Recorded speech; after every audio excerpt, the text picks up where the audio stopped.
good morning, good afternoon, good evening, wherever you are in the world. Welcome in to another episode of Founder Stories. We've got the amazing Petit here to talk to us a little bit about Liquidonate and the amazing things that this company is doing. An alumni of the Blue Startups Accelerator. Diz, welcome in. Great to have you here today. Yeah, thanks so much for having me, Steve. Diz, welcome in. Tell us a little bit about Liquidonate. What does this company do? Yeah, absolutely. So, hi everyone. My name is Disney Petit. I'm really excited to be here. Prior to founding Liquidonate about 4.5 years ago, I was the 15th employee at Postmates, where I spent about a decade building out last mile delivery logistics as we know it today. And while I was at Postmates, I had the opportunity to build a number of products, teams, different flows that needed to happen for food delivery to exist today. But one of the products that I built there that I was most excited about was called Food Fight. And Food Fight matched all the excess food from the restaurants that we worked with shelters in 700 cities across the United States. Once our company was acquired by Uber at Postmates, I decided to leave and start Liquidonate, where we have built software that matches all of the excess inventory and unsellable returns that retailers have with the nonprofits and schools that need them. In the last 4 years, we've been able to donate over 16 million items that otherwise would have ended up in the landfill. And we've built game changing technology for everything that happens post purchase for the retail economy. Wow. I feel like at this point I'm going to have to put some sort of graphic on screen. I love taking big numbers and turning it into something that is easily uh, understandable. I usually use stadiums because I feel like we've just gone through the World Cup. I like using like a stadium and Yeah. what would 16 million items look like? That's an insane amount of stuff that's been reused rather than sent to landfill. I love this concept. And Tell it's me a little still bit just more. a small portion of the problem. How big is the problem?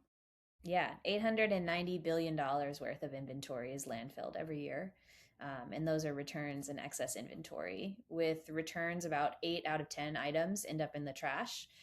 So most customers think when they return a product, especially in the US, that the product is going to be restocked and put back on the shelves. But in reality, that's just not what happens to these returns.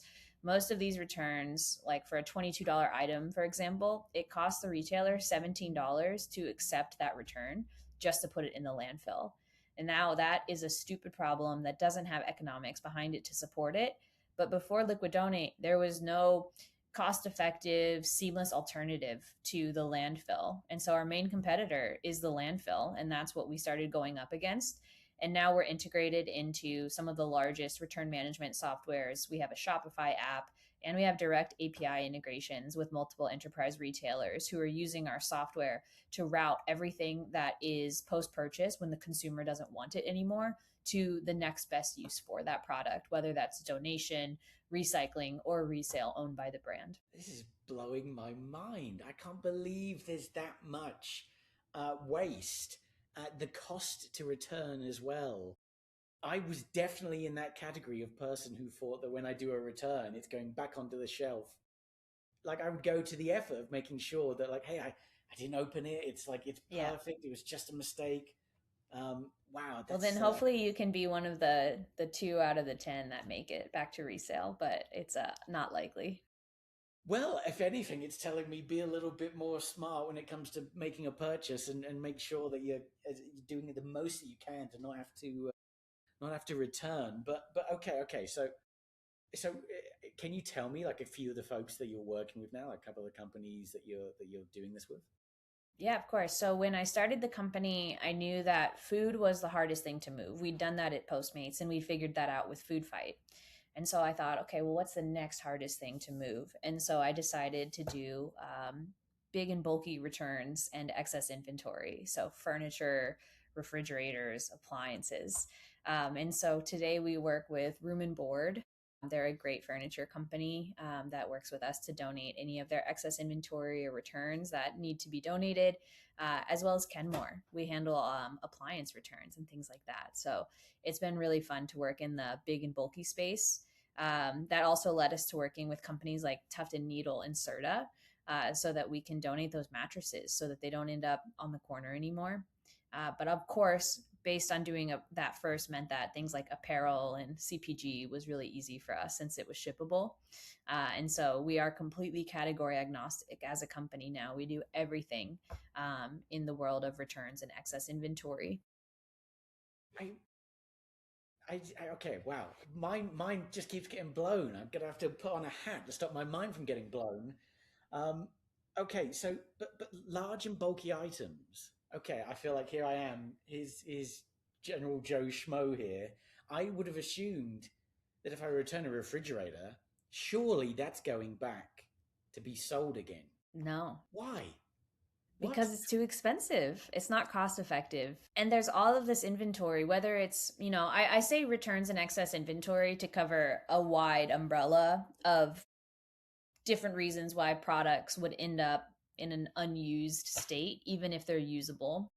So, for example, you buy a refrigerator from Kenmore. It shows up at your house. Maybe there's a scratch on it.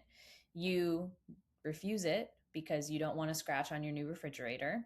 That item now is taken from the home to a facility where it sits. And now someone is responsible for that scratch and dent unit. Now, that scratch and dent unit is just one of thousands of units sitting around in warehouses all over the place, attempting to be resold. Now, how many customers are there out there looking for scratch and dent items in those areas at that specific time who can be accommodated by that location? Not that many. And so a lot of this inventory just becomes like dead stock. And that is some of the types of inventory that we move. You also have to think about, let's say you were to buy a new couch, for example. What happens to the old couch today? They say, oh, we do couch removal, we do appliance removal.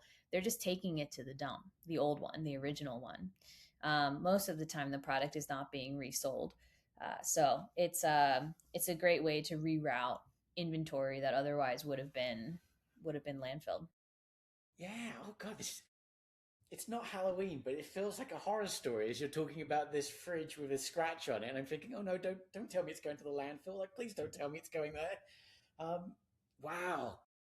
I'm I'm just becoming so aware of just the little bubble that we live in as consumers, where Yeah, would would would would we reject a fridge because it's got a scratch on it? I think I you think we would. would. I think we would. Mhm. I held my hand up. I think we would. I think I would. I think I I'd be would thinking I've I paid would all of this not. money for this. Exactly. I want And it to that's be good. totally normal. Like we built our software so that it works within the existing system Mm. that capitalism and consumerism exists today. We knew that we were already going after such a big market with such antiquated technology, especially on the return side, that there was no way we were going to be able to change both the industry and the consumer behavior at the same time. And so we specifically focused on changing the industry options so that it was cheaper and easier for them to donate it than to do anything else with it. Therefore, the onus would actually be on the industry to make the change versus the individual consumer who has all kinds of problems to worry about and not necessarily the same types of access to capital that the industry does. And did you have that realization whilst you were building the company, or was this something that you knew from day one? I'm not going to change consumer habits. Let's go off the industry kind of thing. I knew we weren't going to change consumer habits because of the work that we did at Postmates. I was there for almost 10 years. And that was one of the first things I learned when digging in to being a product manager was you cannot expect the customer to do something different than what they are already doing. This is not their life. This is not a big part of their day. This is not something that they're spending their time and effort and energy on.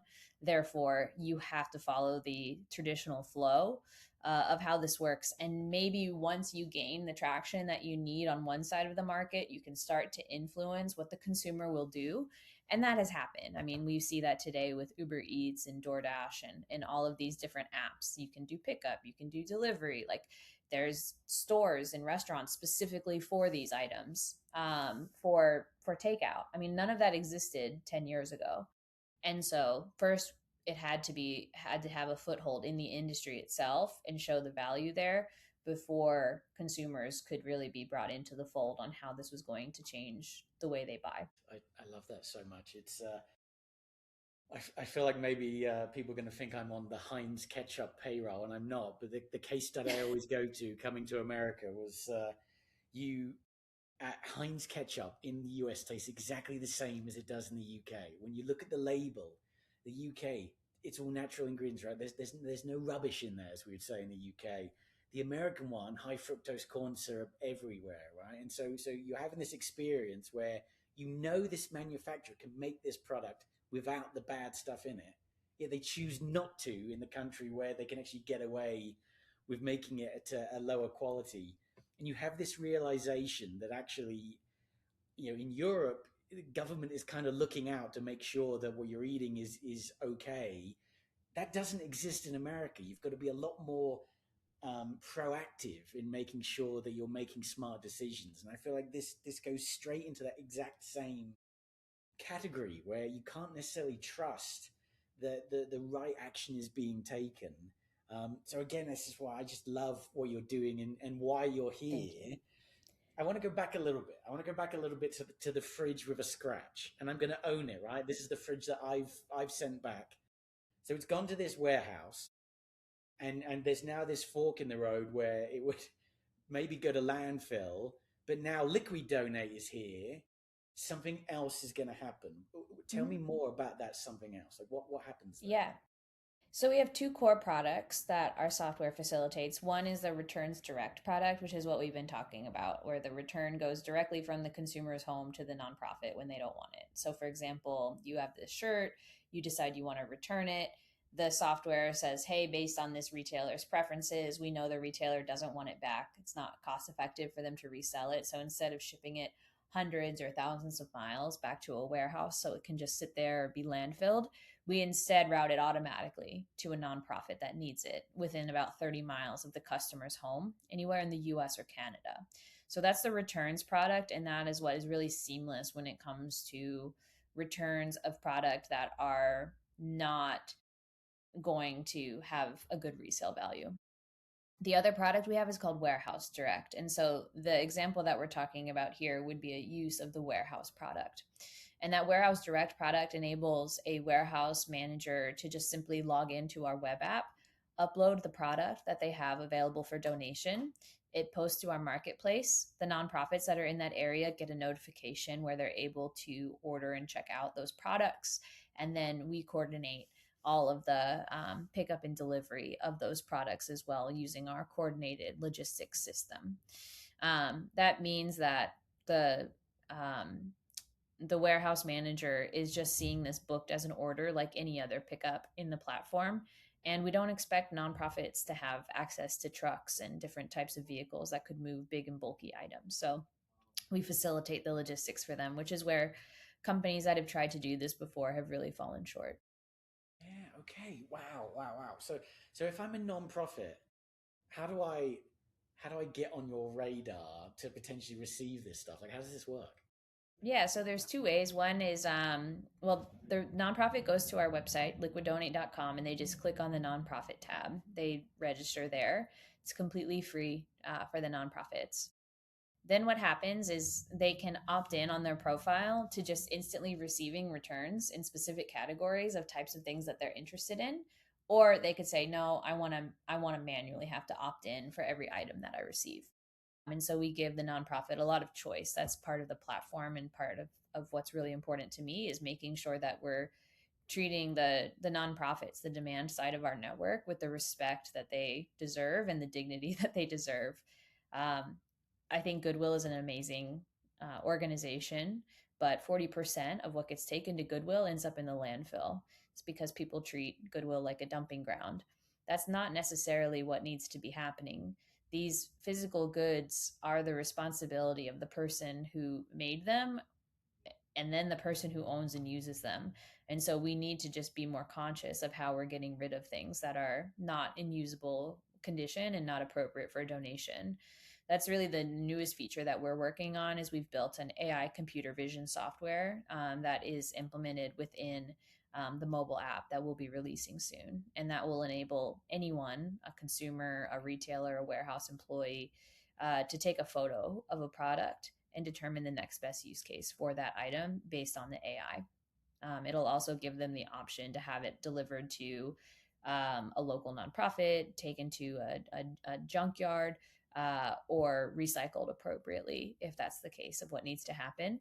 And of course, all of that would be at cost to the consumer. I love this. You kind of preempted the question that I was going towards, which was, if there's this warehouse service, I was thinking, like, is there a world where I, as a consumer, could, you know, I feel like I could do my part by, instead of just throwing away that refrigerator, and actually maybe I could go and buy something that's got a dent on it, and be a part of the solution, and hey, maybe I'm getting it at a cheaper rate or whatever it may be. Yeah. Is there anything like that in there? Well, my friend runs a company called Comeback Goods, and that's what they do. They resell um, product at a lower price that was either overstock or slightly damaged, maybe some returns. But we've really stayed away from resale on our platform because we want to make sure that nonprofits are getting access to as many items as possible for free. And so it's just part of our ethos that we won't do the resale side of the business except for brand owned resale. But I want to talk about, I know the UK and the EU are not the same thing. But in the EU, on July 19th, there was an ESPR regulation that passed that enabled, or that actually required retailers to stop incinerating or landfilling shoes and apparel. And so now it's actually against the law in the EU to do that. And we expect those similar types of laws to hit the US and Canada soon as well. But it's just showing exactly what you were talking about, how, UK and the United Kingdom and the EU are both ahead of where we're at in terms of sustainability and onus on the retailer and the manufacturer. But we are also hoping to be a part of that solution as it comes to fruition in the U.S.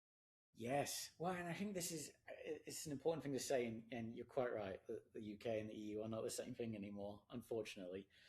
Um, but yeah, there is that trend where it lands in Europe and then it makes its way over here, and I feel like And it you starts said in that with California. confidence, and I agree, right? Regardless of political landscape in the US, I think it will make its way over to the US, especially Yeah. There when already companies are start. some as well. Yeah, So there are some requirements like EPR, the extended producer responsibility, is set to start in California next year for textiles, and right now it's in place for plastic packaging. this is really exciting, and I've actually got a non-profit in Southern California that I've been working with for years. I think the last time we spoke, I was still working with them. It's a food bank called New Challenge Ministries. They're feeding, I think it's like 2 million mouths a year, in terms of like food coming from their food bank to help people in need, facing kind of food poverty. And so I'm going to mention this to them. They're going to be watching this clip and they're going to see me name drop them. Hello, hello, Laura.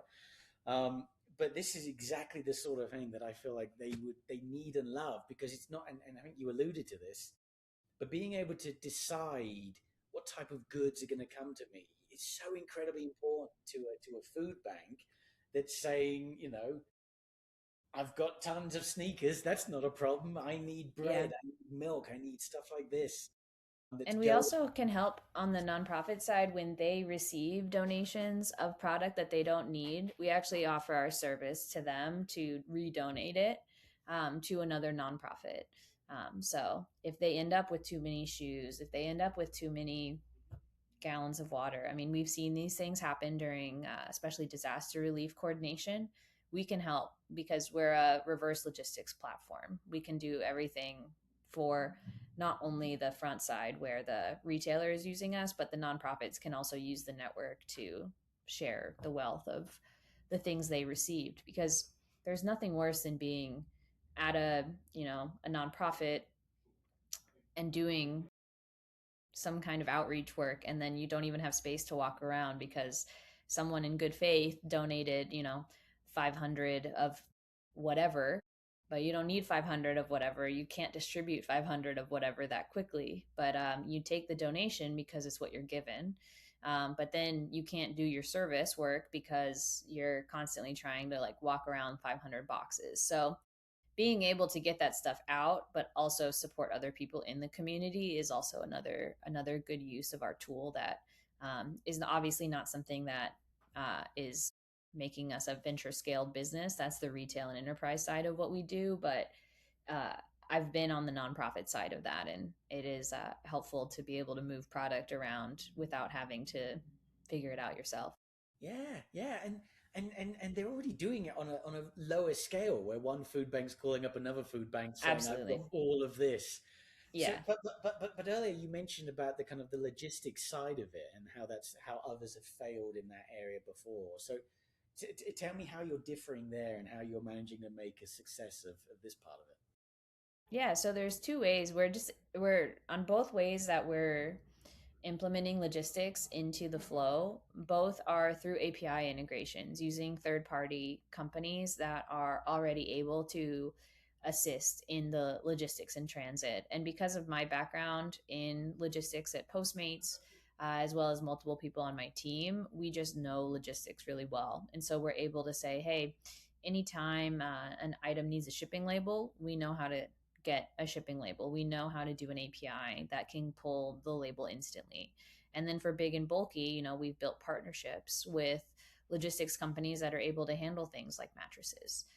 And so that's been really helpful in making sure that not only are we committing to finding a match for the goods, but also finding a reliable and safe way to transport that item to where it needs to go. And luckily, as well for us, with the nonprofit network being our demand network, we're able to move things slow and low. And so the speed on the front end to get the product to the consumer when they buy it is not something that we have to deal with. And so we're lucky in that regard. Okay, and so you're all over the US? US and Canada, yeah, and we've actually done some donations in the UK.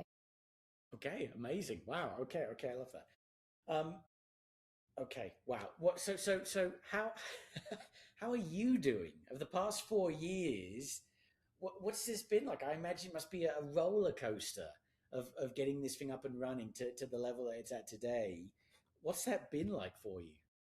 Yeah, I mean, a roller coaster is the right way to describe it. I thought that I knew what I was doing from seeing a startup go from 15 employees to a $5 billion exit. I thought I had seen it all, but until you're actually the one building it and doing it, it's just not the same. So I've learned a lot about myself, about the industry, about the company, the team. I think I already said about myself, but a lot about myself. And yeah, it's been really fun to build and see things that were just a concept really come to life. And we still have a lot of firsts, even though we have our 5 year anniversary this year for the company. There's still a lot of firsts that we're experiencing, and those are just as exciting as they were when we had them at Postmates. So it's just a little different since we're all remote now. When I was at Postmates, we were still very much in person. And so when we had, 50 ongoing deliveries at one time, we would all celebrate and things like that, which is hilarious to think about now based on the scale of that company. But um, Yeah, I still love the first. yeah. Well, let me put you under a little bit of pressure then. Like off the top of your head, is there like one specific moment? Or is there like one thirst that stands out as just being, oh, this was amazing. This is the one moment. Absolutely. Yeah. So the first time that our software auto generated a nonprofit shipping label, I was like, that did not exist before. Like, we made that exist. That is very cool. Like, we did all the things we needed to do to get to this point. And so the first time that it worked 100% automated, it showed up in the Slack channel. Like, I saw it happen. Um, you know, I Yeah. I couldn't be happier. Yeah. And the nonprofit probably had no idea. The stuff arrives, they're like, amazing, this is great. but they don't realize the work that's gone to get to this point where that label is auto generated. So does that mean then that your team are just sitting back, chilling out, just watching everything Yeah, work? totally. Yeah, we just watch it all go through. No, we spend a lot of time on sales outreach Yeah. and pilot proposals. Being a company that was first in the space means that we still have a lot to prove. We have a number of enterprise retailers that are using us now, which is awesome, and something that we're continuing to grow. But it still takes figuring out what the problems are that the retailer is facing in this space, showing them that other companies are doing it safely and well with our software, executing a pilot to make sure that they feel comfortable with what we're doing with the product because they've never done this before, and then moving into full scale execution and automation. So, a lot of steps for one contract to get people over the line. But I think as we continue to grow, we'll see less and less of that. Mm. And how big is the team now? We have 9 full-time employees on the team. Okay, I can't. You're achieving so much in such a small team. That's amazing. It's It's no a doubt very a small team of team. Shout absolute out, heroes. shout out to the team because they are. We definitely punch above our weight for how small of a team we are. Yeah, I was expecting many more people. So yeah, amazing. Good job, team. This isn't the right way to word this, but I want to ask: are there any competitors? That's such a terrible Yeah. word for what you're doing, but Well, I mean, when we started the company, the only competitor was the landfill. People would compare us to companies like Goodwill or Good 360, and that's just not really what we do. But it was really the only comparison point. But now there are 2 companies that are doing exactly what we're doing, and they both popped up this year. So we'll consider that market validation. absolutely a little bit late to the game. But hey, they're here now. That's great. That's again, it's one of those things. I speak to so many founders. I say I feel like there's a new vertical emerging, and it's trust. We've gone for so long with huge companies like Meta or whatever that are cashing in on our trust to make money from us. And again, I feel like this kind of like plays into that world where we as consumers are maybe being rightfully or wrongfully so a bit picky about something that's being delivered, but we're doing it under this false expectation that we're not wasting by returning. Yeah. Any idea why? Why is that? Why do we have that assumption that what we return is going to be saved? Because that's what the retailers tell you is happening. I mean, I think it's what has been sold as the circular economy, right? Is that we all follow the reduce, reuse, recycle paradigm, and that's our duty to the world, right? But that's not necessarily what is happening. And when you think about how consumerism or capitalism, however you want to talk about it, is consuming the way that people do business and the way that especially enterprise retail has to stay on top of their margins, this is just one way for them to continue to have people shop with them. If you're competing against a company like Amazon, who has free same day next day shipping, free returns, you're just caring about pulling market share from them. Every other company is just like, what do we do to keep market share from people shopping on Amazon? It's so convenient, it's so cheap. And so they think of things like, okay, free, easy returns, um, like returnless refunds, like keep the item, but, like the reason that any retailer tells you to keep the item instead of returning it and giving you your money back is because it's not cost effective for them to resell it. They already know that. Like they're not just telling you to keep it out of the goodness of their heart. It's because they know what the highest return on this item is, and it would be not paying for another shipping label. Yeah, yeah.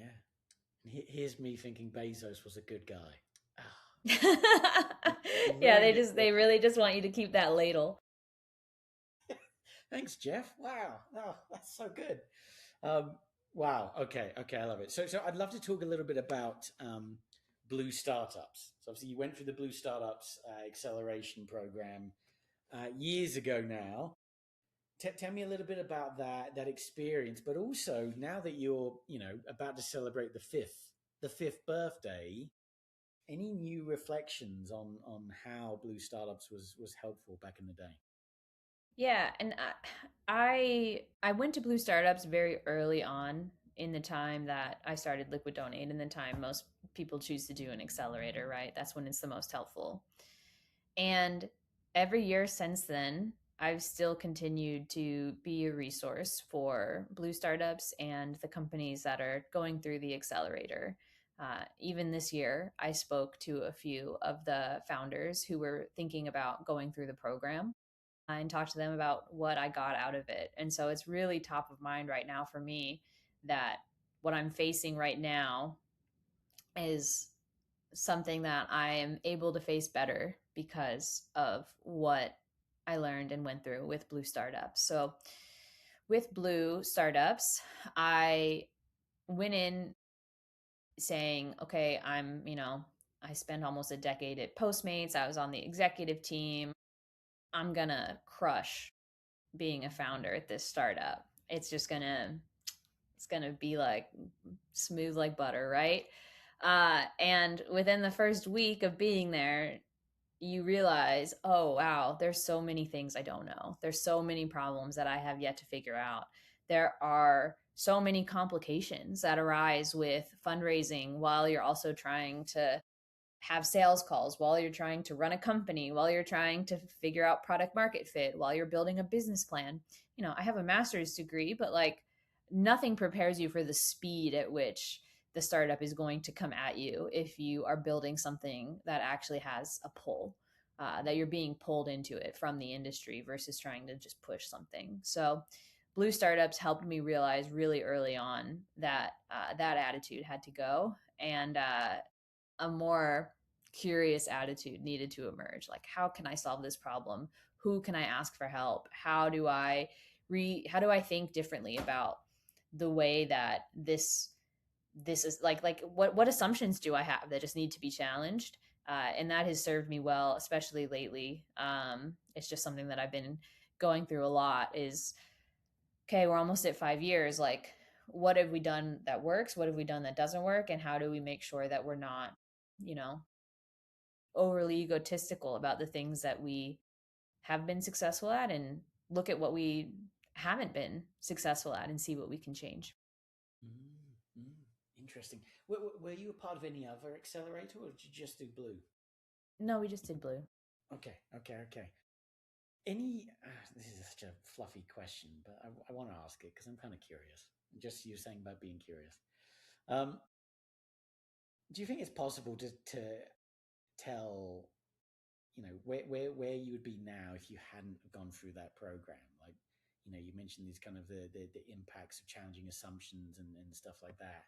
You know, do you think you could see a different tangent of life in a different universe where you didn't go through Blue and it worked out differently, or do you think it would have just ended up exactly the same anyway?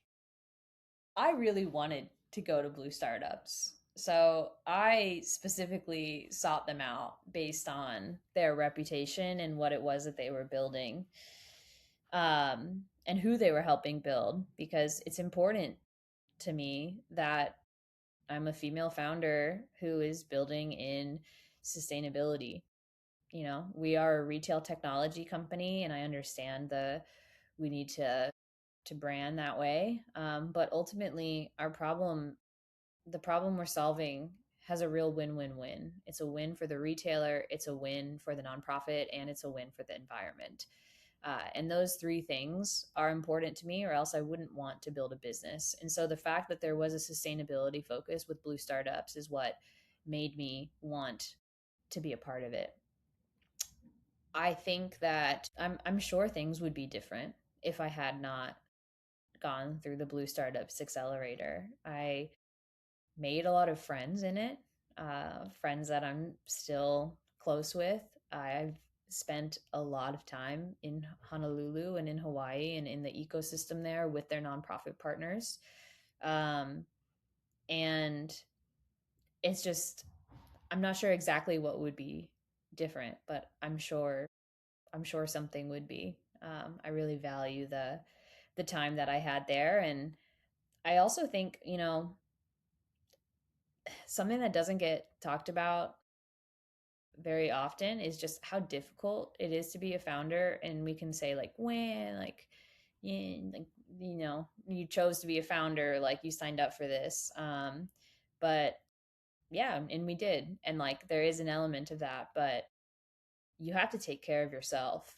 And with the program being so early in my journey, and saying like, hey, at 6:30 p.m., like I'm going to go watch the sunset, like in Hawaii, like taking that time for yourself, like reflecting on what you're doing, what you've done, and what is still left to build, in such a beautiful place. Like it is important to stay grounded in that type of, I don't know, at least for me, to know that nature exists and is beautiful and not everything is a computer. Yeah, So I think, I love I'm that. not sure that I would have taken that to heart as much if I hadn't done that. So Yeah, now I always try to take my dog out at the golden hour so that I can be like, okay, no matter what's going on, the yeah. world is still there.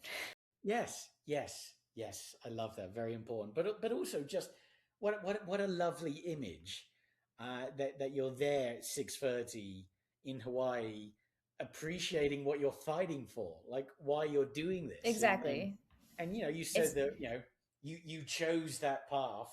I don't know. Maybe I'm being a bit too philosophical and romantic here, but I feel like it chose you, and I think it kind of did because hey, we're talking about competitors appearing 4 years after you started doing this. That's an insane amount of time given how fast the world yeah. moves in this day and age. Um, so no, I love it. I think this is absolutely amazing. Um, okay, I know we're running short on time. What's next? Let's make it a fluffy big question. Where are you in 4 years' time when we next talk? No, hopefully it won't be that long.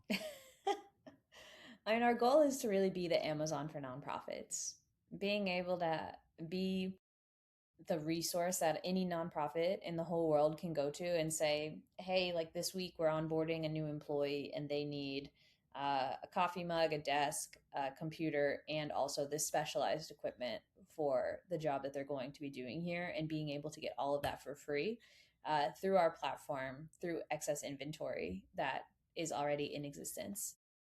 That way, the money that the nonprofit would have spent on buying those products, they can spend those donor dollars on other things, on programmatic work, on whatever is going to be the most meaningful thing for them, and not necessarily just overhead. Yeah. Oh my goodness. I love that so much. And how many of these? I keep going back to the food banks because it's what I know. But how many of these food banks, are run by like a husband-wife team that are going crazy trying to make this work because they're Yeah, trying to on help a people shoestring budget. Yep. on a shoestring budget, trying to make things work, and every little can help them so much here. I I mean, love just imagine, like, I mean, some of the food banks, like, I mean, we have over 4,600 nonprofits in our network today. Some of them are food banks, some of them are, domestic abuse shelters, um, homeless shelters, programs for children, like all kinds of different things. But I mean, imagine a food bank's refrigerator going out. that. Yeah, That's going to be that's an expensive and costly repair or replacement. And yeah, with Liquid Donate and, like, for example, our partnership with Kenmore, we're serving these nonprofits with brand new or like new refrigerators, um, things that are in perfectly usable condition, yeah. that are able to say, like, instead of not being able to supply fresh fruit that week because they had to use that money for a fridge, they can now just have one that needs to go into use. Mm. we've come full circle. Now I feel great about returning that refrigerator with the dent on it. I feel great about that now. But you're absolutely right. And, in these food banks, especially if they've got like 8 or 10 refrigerators Yeah. that they're all running at once, it's such a huge deal. So no, I love that so much. Well, Diz, thank you so much for chatting with me today. It's been a pleasure as always, and I promise we won't wait another 4 years to check Yeah. in. Sounds good.